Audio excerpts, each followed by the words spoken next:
Sir Nageshwar గారు మనతో join అయ్యారు. నాగేశ్వర్ గారు నమస్కారం. కాదేది రాజకీయాలకు అనర్హం సార్. స్ట్రీట్ ఫుడ్ వ్యాపారి కుమారి విషయంలో ఎంత రాజకీయ రచ్చ జరిగిందో, Telugu Desam party and Jagan YCP ఈ రెండు కూడా గతంలో జగన్మోహన్ రెడ్డి మీకు ఇల్లు ఇచ్చారు కాబట్టి తెలుగుదేశం పార్టీ రేవంత్ రెడ్డి సపోర్ట్తో అక్కడ హోటల్ని ఎత్తించే ప్రయత్నం చేసిందని చెప్పి రకరకాలుగా సోషల్ మీడియాలో అతి జరుగుతోంది సార్. ఈ పరిణామాన్ని ఈ వివాదాన్ని ఏ రకంగా చూడాలి, పొలిటికల్ టర్న్ తీసుకోవడాన్ని ఏ రకంగా చూడాలి?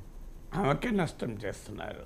నిజంగా ఆమె పట్ల సింపతి ఉంటే తెలంగాణలో హైదరాబాద్లో ఉండే ఒక ఫుట్పాత్ పైన ఉండే ఫుడ్ స్టాల్ గురించి ఆంధ్రప్రదేశ్లో రాజకీయ పార్టీలు కొట్టుకుంటే జరగబోయే నష్టం ఎవరికి?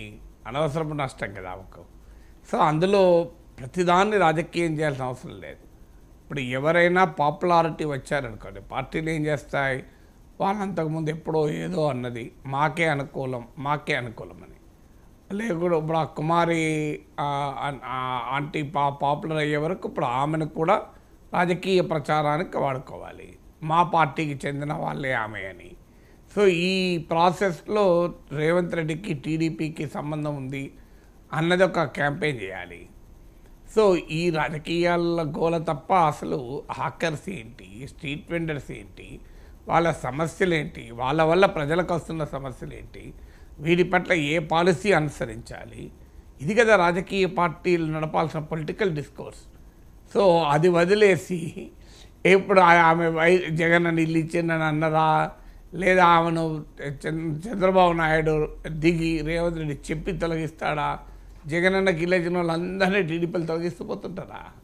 సో జగన్ అన్న ఇల్లు ఇస్తే టీడీపీ రేవంత్ రెడ్డి తొలగిస్తాడా? దానికి ఏమైనా సంబంధం ఏమైనా ఉందా? సో అంటే ఒక సమాజంలో ఒక వ్యక్తి పాపులర్ అయినా, ఒక ఐడియా పాపులర్ అయినా దాన్ని తమకు అనుకూలంగా మలుచుకోవటానికి రాజకీయ పార్టీలు చేసే రచ్చ ఇది. సో తమ ప్రత్యర్థులపైన అటాక్ ఒక వ్యక్తి కానీ ఒక ఐడియాను కానీ ఉపయోగించుకునేటువంటి ఒక రచ్చ ఇది.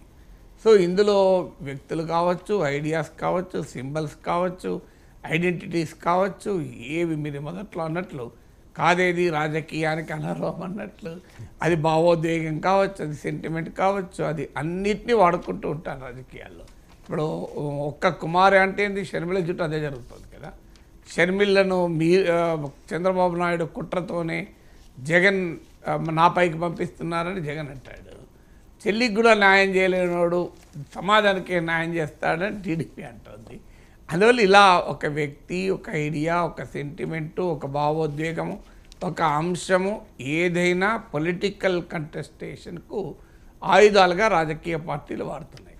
దురదృష్టం ఏంటంటే మౌలికమైన ప్రజల సమస్యల్ని పక్కకు పెట్టి అనవసరపు అంశాలపైన రాజకీయ పార్టీల పోరు ప్రజలకు దక్కేది లేదు. అందులో సోషల్ మీడియా వచ్చాక ఇటు అటు సైన్యాలు మోహరించి ఉన్నాక ఆ సైన్యాలకు ఎలాంటి గుర్తింపు లేని ఎనానిమస్ సైన్యాలు, అందువల్ల వాళ్ళ పేరు ఊరు సంబంధం లేదు, అందువల్ల వాళ్ళు ఇంకా ఎక్కువగా మాట్లాడుతుంటారు.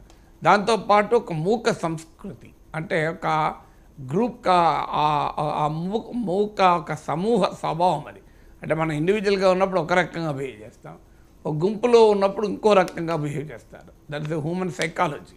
సో ఆ మూక సంస్కృతి రాజకీయాలు మిళితం కావడంతో, టెక్నాలజీ అవకాశం ఇవ్వడంతో ప్రతిదాన్ని ఒక చర్చగా కాకుండా రచ్చగా మారుస్తున్నారు.